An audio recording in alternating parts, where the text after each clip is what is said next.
అతను వేషం వేస్తే నిజంగా అమ్మవారు వచ్చి నృత్యం చేస్తుందా అనిపిస్తుంది.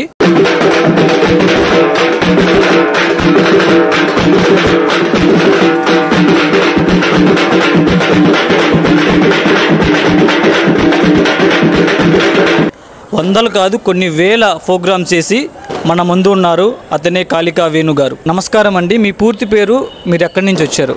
నమస్తే అండి, నా పేరు వేణు. నేను తెనాలి నుంచి వచ్చాను. మా స్వగ్రామం వచ్చేసి ఐలవరం గ్రామం, బట్టిప్రోలు మండలం. ప్రస్తుతానికి బాపట్ల జిల్లా కింద ఉన్నది. మేము గత 30 సంవత్సరాల నుంచి తెనాలిలో నివాసం ఉంటున్నాము. మీరు ఎప్పటి నుంచి ఈ వృత్తిలో ఉన్నారు? నేను గత 18 సంవత్సరాల నుంచి ఈ కళారంగంలో నా యొక్క జీవితాన్ని కొనసాగిస్తూ ఉన్నాను. మా గురువర్యులు శ్రీ ఆర్ రంగారావు గారు, అలాగే నేను ఈ యొక్క కళని వేరొకరి దగ్గర నుంచి చూసి నేను ఇన్స్పైర్ అయ్యాను. గురువర్యులు జి ప్రభాకర్ రావు గారు, వారి నృత్యాన్ని చూసి నేను కూడా ఒకసారైనా ఈ గెటప్లో రెడీ అయ్యి ఫోటో తీయించుకోవాలన్న నా కోరిక. ఇప్పటి వరకు ఎన్ని ప్రోగ్రామ్స్ చేశారు? నేను సుమారుగా సంవత్సరానికి ఒక 60 నుంచి 70 ప్రోగ్రామ్స్ చేసి ఉంటాను.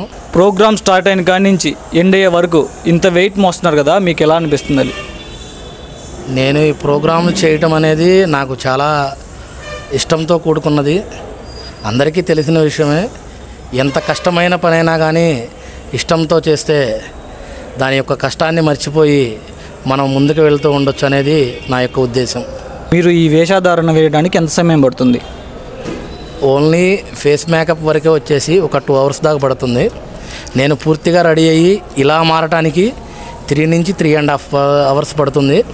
అంతేకాకుండా నేను ఇలా రెడీ అవ్వటానికి నాకు సపోర్ట్ చేయడానికి నా వెనకమాల 2 అసిస్టెంట్లు, నేను ఈ ప్రోగ్రామ్స్ దిగ్విజయంగా పూర్తి చేయడానికి నా వెనక ఉన్న డప్పుల బృందం 10 మంది సభ్యులు, అలాగే నా తోటి కళాకారులు శివుడి వేషం, వినాయకుడి వేషం, రాక్షసుడు, అమ్మవారి వేషం, ఇలా పలు రకాల వేషధారణలతో నేను ఈ ప్రోగ్రామ్స్ కొనసాగిస్తూ ఉన్నాను.